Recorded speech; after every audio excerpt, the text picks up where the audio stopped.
are soul cakes, love. Do you know soul cakes? I do, I enjoy them. They're small things, size of a lumpy fist, so they'll bake fast. Keep your eyes sharp. And the butter, do I baste them? No need, love. We leave the butter for meal time. I look forward to it. Right then. I'll leave you to this. If you need me, I'll be doing the washing up next door.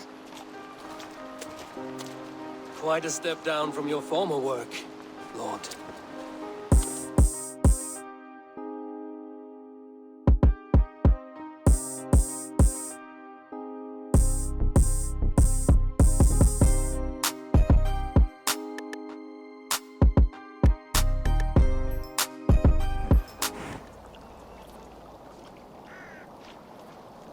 Wie swear, Don Quixote?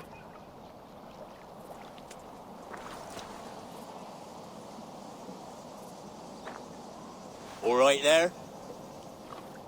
Yes, hello. I do not mean to intrude, but I am looking for someone. And who would that be then?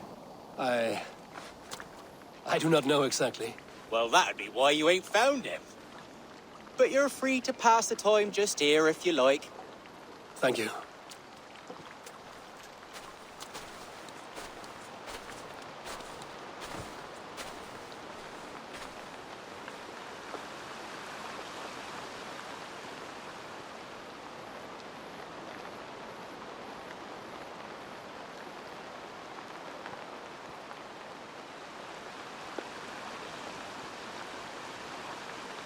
These are soul cakes, love. Do you know soul cakes? I do, I enjoy them. They're small things, size of a lumpy fist, so they'll bake fast. Keep your eyes sharp. And the butter, do I baste them? No need, love. We leave the butter for meal time. I look forward to it. Right then. I'll leave you to this. If you need me, I'll be doing the washing up next door. Quite a step down from your former work, Lord. As their guest, I volunteer to help with the daily chores. They offer me a bed.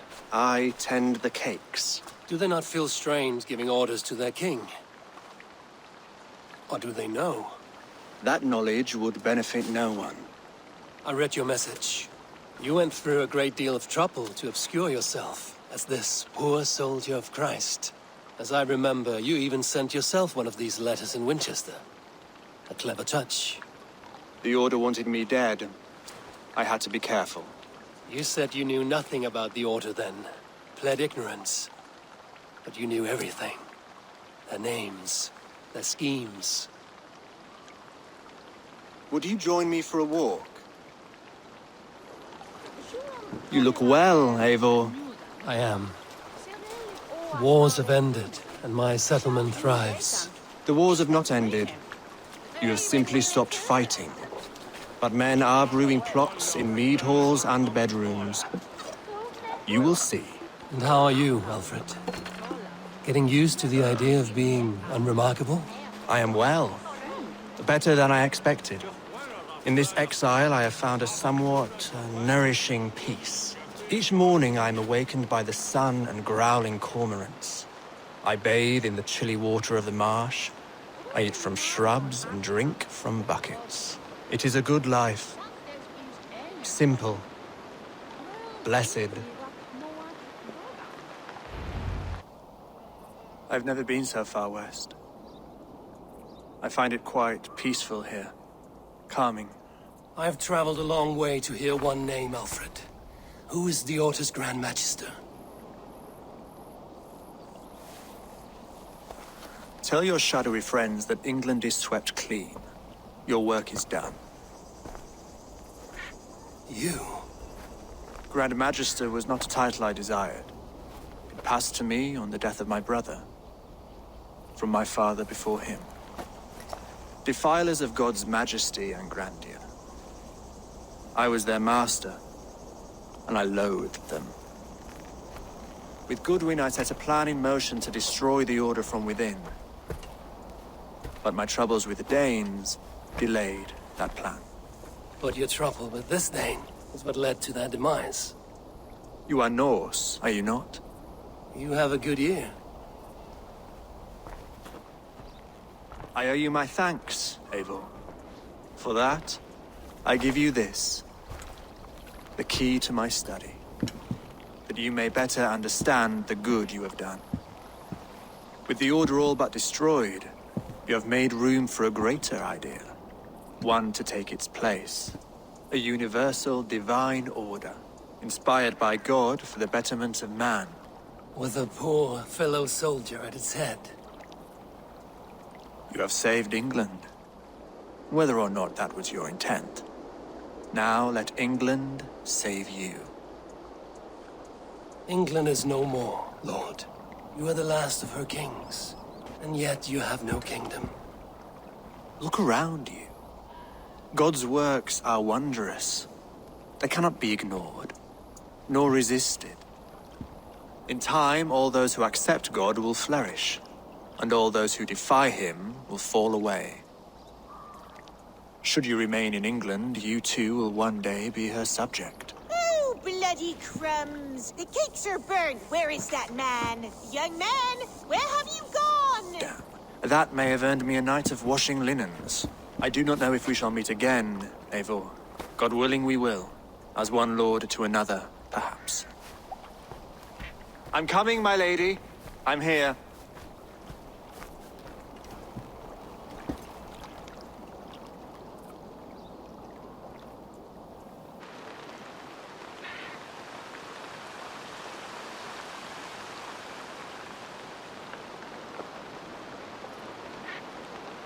Alfred gave me a key to unlock his study. Somewhere in Winchester. Oh dear, look at them little balls of soot. Good lady, forgive me. I was lost in thought. No matter, just let him cool and we'll begin again. Direct me and I will obey. Did Basim contact you in Norway? He said he would be joining you. Yet here you are, and I have no word from him. Hytham, this will be hard to hear, but Basim attacked us in Norway. Vengeance for some transgression of ours, imagined or real. You mean you slew him yourself? Sigurd and I, together. I know this comes as a... I do not understand. Why would he do such a thing? He loved Sigurd, he loved you. I do not understand it myself. Perhaps one day we can speak about this with more clarity. But for now, I am deeply sorry. I cleared Winchester of the Order, yet to do so meant working with King Alfred. Your poor fellow soldier led you to the King of Wessex? How very strange. He, or she, is toying with you, it seems. Here you are, Hytham. The last of the Order's sigils. You will find King Alfred's among them. King Alfred? Did our poor fellow soldier lead you to his hiding place? He did, for they were one and the same. Our poor fellow soldier of Christ was the Grand Magister of the Order of the Ancients. He turned on his own order. Fascinating. Not turned so much as trampled. His devotion to Christ and what he calls a universal order set him against them from the start.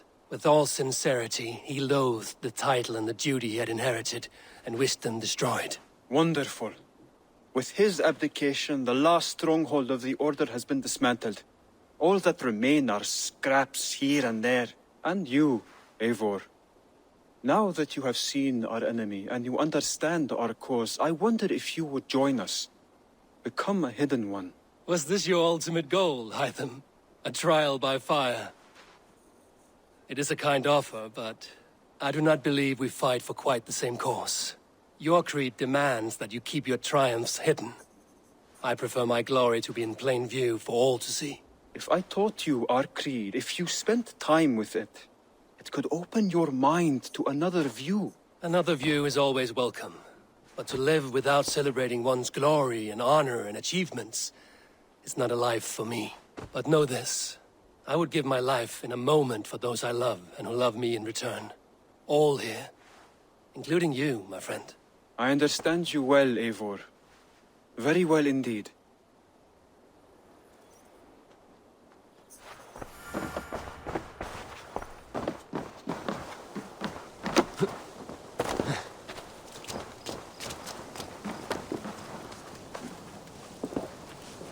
between you and me, Eivor. Always thought you'd be a good Jarl.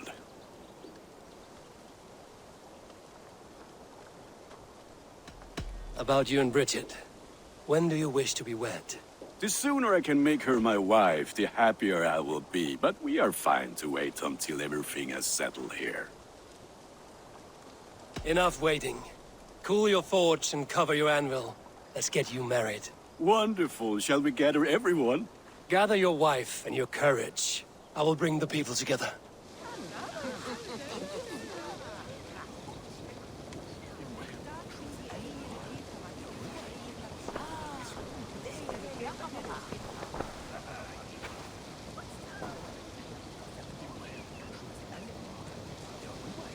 I am honored to stand before you, Gunnar, Bridget, on this bountiful day.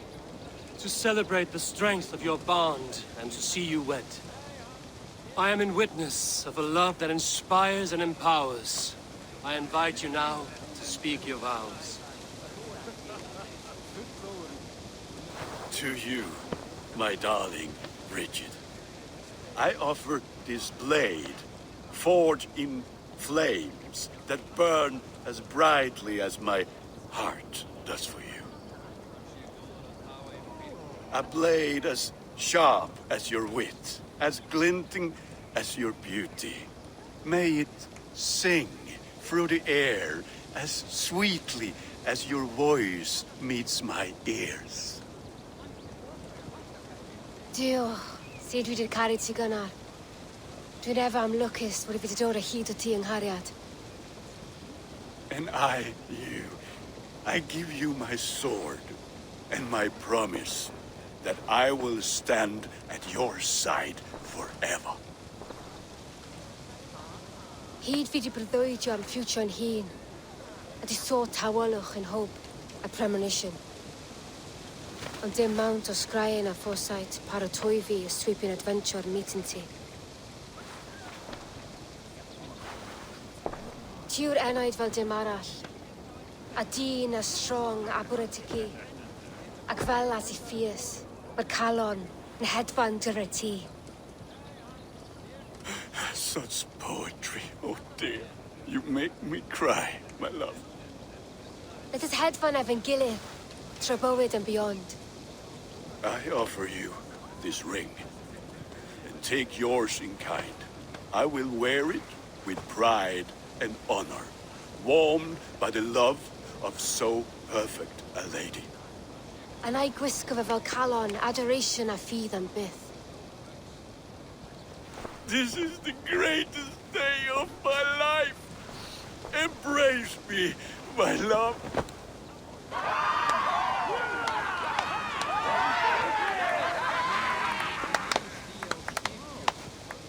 With our couple now bonded in matrimony, now we drink.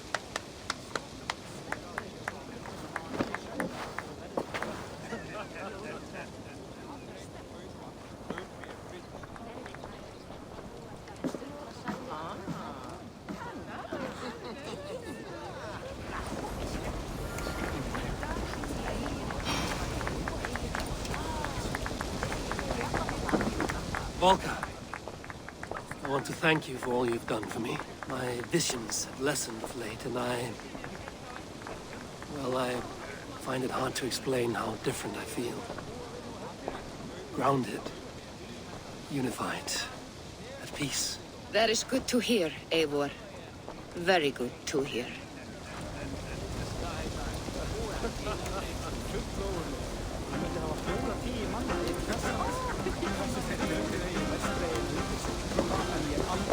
It is a strange feeling, brother.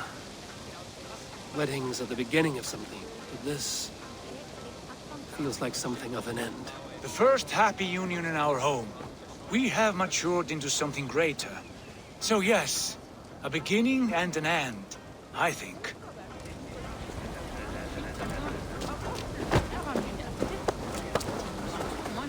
And how are the marriage customs in your country, Hytham?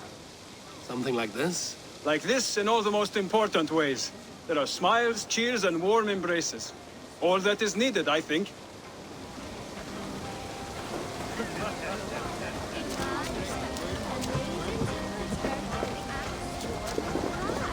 Richard, I gift you a formal welcome to our clan and our family. You are a fine addition to Gunnar's life and to ours. Diolch Evior. I couldn't be more happy to bo ma. Hoping now but well in a case me sure the years. Yes, of course. As I say, it is wonderful to have you. Gunnar, you old trout. You're a married man. Never thought I would see the day. Nor did I. And not for lack of trying. Alvis, I'm surprised you did not serenade the bride and groom with a verse or two. Oh, I wished to, I did. But all that came to me were insults and jibes. Another time, I think.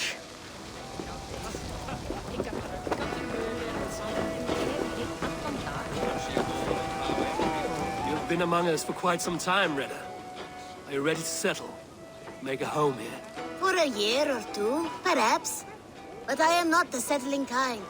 I am a wanderer, always searching, never finding. Maybe one day.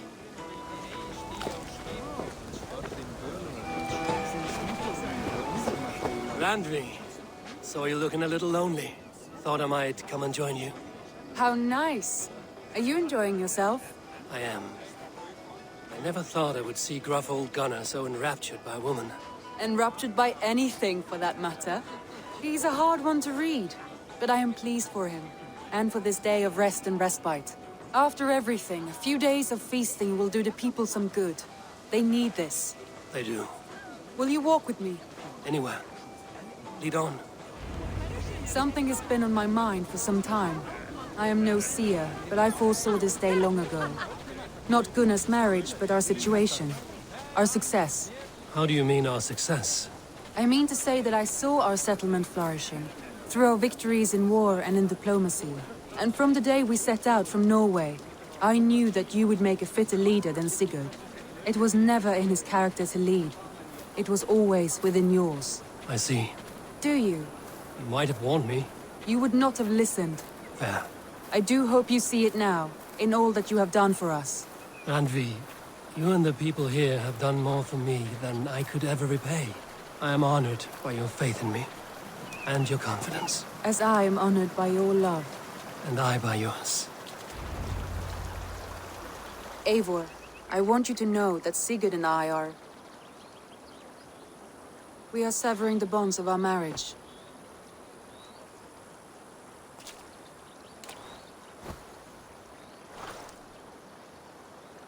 We share a love that is steadfast, and I have faith it will forever be so, but my heart is yours. That much he knows. And I believe he is happy for us. Are you sure? Sigurd's desires are bigger than any man or woman can offer. He longs for something more, something only he can find. All he wants is far, far away. All I need is right here.